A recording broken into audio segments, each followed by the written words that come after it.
Hi everyone. So this is the last assignment of the year, and I thought it would be a really fun way to end our year together. So this assignment that you're doing is the favorite assignment of every single one of my students. Oh, I can't say every single one of my students, but most of them. They really, really enjoy this. Um, so this is my life adventure journal. Um, you will have 1 week to work on and complete this assignment. You will have this and only this for that week to work on. So you can get as creative as you possibly would like to and devote a little bit of time to this if you so choose to do that. So with that, this video is just going to explain to you the basics of it. I will be covering this in a live session as well, but I just wanted to make sure that for those of you who do not attend that live session, that there was an instructional video for you.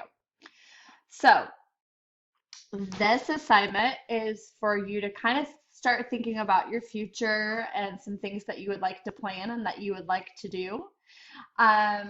And basically, it's about following your dreams and following some of the things that you have just dreamed of doing over your lifetime. So, as we read through here, so it says you are made for great things, like seriously great, amazing, mind-bending, crazy good things. Human beings have an enormous capacity for love, daring, innovation, and creativity.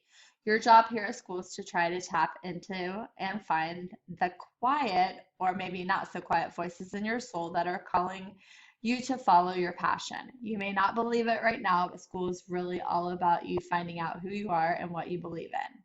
In this journal, you might learn something about yourself. This is a place for you to write down things that seem crazy and impossible. Someday, when you look back on this time in your life, who knows, maybe you will have already done some of those things that you were convinced were impossible. Be honest with yourself on these pages. Dare to think big and unconventional. After all, this is my life adventure. All right, so the not so fun stuff. So these are the requirements. Um, because I have to cover the basics, I know you are going to ask. You have the entire week to complete this assignment, and this is the only assignment that you will work on during that week. And as well, we are only going to have one Class Connect session for you to attend to do kind of instruction. Therefore, don't rush through, take your time, and remember that this adventure journal is worth 50 points. So that means I want some content. I don't want you rushing through. I don't want just a sentence or two. Your grade will reflect your effort on this assignment. Okay, so my quote is, and you all know it, minimal effort receives a minimal grade, maximum effort receives a maximum grade. All right, so here's how we're going to start it off. So this is me. I would love a picture of you. If you don't feel comfortable putting a picture, clip art, if you want to draw something, I am absolutely fine with that. You're going to fill it out here. And what you're going to tell me here is the direction you want to take in your life, whether that's your 5-year plan, your 10-year plan, your 20-year plan, your whole life story, completely up to you. But basically, this is kind of what direction do you want to take in your life. So you're going to be typing something in there. Remember, it has to be more than I want to be a doctor or I want to be a vet. It has to be more than one or two sentences, right? Okay, so your journey begins. So here, oh, sorry. How do you feel about your current school, work, life balance? Insert a chart that shows how much of your life is dedicated to each different obligation that you have right now. What changes would you like to make moving forward? So basically, all that means is you can draw a chart, you can do like a little bar graph, you can do a pie chart, you can do whatever type of chart you can think of. You are welcome to do that. Remember, for PowerPoint, you have all these really cool little tools up here that you can use if you need help. During Class Connect, that's when you need to ask me, Mrs. Six, hey, show me how to do a chart if you're not familiar with it. Okay. So from there, what you're going to do is you're going to reflect. So that means if you tell me that school takes up 50% of your life, tell me why. Tell me why it's taking up that much. If work is taking up so much, if life is taking up so much of your time, right? So you're going to reflect on those things. All right. So pretty simple. So six, or slide six, what is the most important dream or goal in your life at this moment? Why is it important? Who understands its importance and supports you? And who do you wish would be more supportive and why? So I know we all have something that we want to do in our lives, right? Whether it's run a marathon, graduate from high school, finish the ninth grade, whatever it is that you would like to do. Finally get out of all the stuff that's going on in the world right now. So, whatever that is for you, you're going to kind of use these as answers or questions to guide you. You can add more. You don't necessarily have to use those, but again, reflect and you're going to talk about those, okay? I can tell you this assignment is not something that you should finish in one day unless you're sitting down working on it for like 8 hours. You should be taking a little bit of time each day working on this, okay? So just remember that. Bucket list. So everybody's got a bucket list, right? Of things that you really would like to do, places you want to go see, things that are really important to you. So my bucket list, for example, some of the things that I always have wanted to do. One was I always wanted to go see Cats on Broadway. It's done. I can't go see that now unless they come back out with it. I've always wanted to go snorkeling in or scuba diving in the Great Barrier Reef in Australia. Hopefully, one day I will get to go do that. Um, I wanted to graduate from high school. I wanted to graduate from college. I wanted to have kids. I wanted to get married. I wanted to take a yoga training and become a yoga teacher. There's a lot of things that were on my bucket list. Your bucket list may be 10 things long, your bucket list may be 20 things long. Strive for about 10 things on this list, okay, of things that you kind of would like to do. All right. Oh, sorry. Look back at your bucket list and pick one thing and explain why it made your list and what is so special or compelling about this place or task.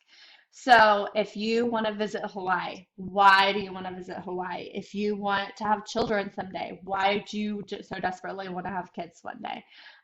If it's you want to be a famous singer, why is that so important to you? So you're going to reflect on that. All right. So the next slide is according to Mark Twain, and everybody should know who Mark Twain is. He's a famous author. Travel is fate to prejudice, bigotry, and narrow-mindedness, and many of our people need it sorely on these accounts.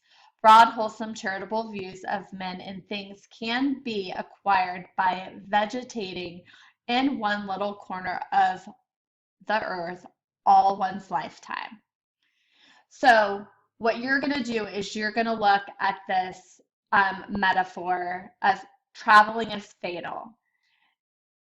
What does he mean here? If travel is fatal to prejudice, bigotry, and narrow-mindedness, what does travel do to these things? So, you kind of have to think, there's kind of a saying, and I'm going to give you a little insight or clue on this. Um, People who live in one spot all their life and never leave their small town only know their small town and what they see on the internet. They never get to go and experience those things on their own. So a lot of times that can lead toward people being very narrow-minded. So it's kind of that's what they're saying. So it's asking what does traveling do for people, basically, is the question. And then the other question down here is, do you agree with that? Do you think it's okay for me to stay here and like look at things through the internet or through movies or through the news, or do you agree and you think, well, you know what, I kind of agree. I think you really do need to travel to see those things and really understand people's different perspectives and points of life. There's no right or wrong answer here. Whatever you think is your opinion, obviously you just have to support it, right? All right, so the next slide is destination. So this is where you're going to have to do a little tiny bit of research, okay? So you're going to pick one place in the world that you would like to go to. So for me, my dream has always been to go to Australia. I've always wanted to go there. So I need to get on the internet and I need to Google how far Australia is from my home, right? I need to figure out what continent it's on. I need to look up cheapair.com, or I need to get on a website and I need to look how much my plane ticket is going to cost to get there, and if a language is different than mine that's spoken there. Three major reasons I want to go there. I would tell you about my three major reasons that I would want to go, and I kind of scuba diving. I've always wanted to go snorkeling there, and I just think it's an interesting, cool place, and I've just always wanted to visit there. When you arrive at the destination, what will your trip consist of? What will you see, do? How many days will you spend? Lay out some messy details of the trip. So for me, like if I'm going to Australia, I would definitely want to go see, do all the things that I mentioned with snorkeling, scuba diving. I'd want to go see specific sites, like some of their historical monuments, things like that, but I'm going to actually name those. I might want to go on some type of a safari while I'm there, or some type of a animal adventure. So those are the things. I'm going to want to try some food. What type of food am I going to want to try, right? So those are the things that I'm looking at. So where must I take a selfie? If you want to put a picture here, that is absolutely fine. So if you want to put a picture of where you would need to take your selfie there, you can do that. What must I eat? So what would be really good to try food-wise there? And then what are some of the important things that you would bring with you? Obviously, oops, sorry. Obviously, there's a lot of things you could bring on a trip, right? You don't need to list everything, but what are like the most important things you would think you would need to bring with you? So it could be, I would need to bring my brother or my sister, or for me, I would maybe want to bring my husband with me, right? Because that would be important to me. Or I would need to bring like my my favorite sweatshirt or whatever it is. Okay. The next slide, oops, sorry, is describe your comfort zone. Where and when do you feel comfortable? What areas in your life would you like to expand your comfort zone and be a little more adventurous? How can you make this happen? So I know for most of you, your comfort zone is probably at home with your family, or it may not be. It could be totally somewhere else. It could be with your friends. It could be with your boyfriend. It could be in Class Connect with me. Yay. Who or wherever your comfort zone is, that's absolutely fine. You talk about that. So what you need to look at is talk about when and where you feel comfortable and who you feel comfortable with, and then maybe what areas you would like to expand on that. So maybe it would be you would like to be able to get up and talk in front of people more, or maybe use the mic in Class Connect more, or maybe talk to your neighbor who you haven't really talked to before. So whatever that is, um, it could be anything. It could be going skydiving. It could be riding a bike. It could be learning how to swim. And then how can you make that happen? How can you make yourself a little bit more adventurous? So that is the end of it. So my goal for you here is kind of twofold. One is to kind of find a little bit out about yourself and dig deep into yourself and into your soul and really figure out what you like, what you don't like, just things that you're just going to explore some things. The other for this is that you want to make sure that you are not rushing through this. I will tell you that if you submit this to me on the first day that it's open, I am going to return it to you unless you spend 8 hours on it that first day. All right. I want you to take some time. This is the only assignment we're doing for an entire week. So that means you need to take some time and work on this. And I'm hoping that many of you will actually really enjoy this and maybe find out a little bit about yourself along the way. So if you have any questions, please let me know.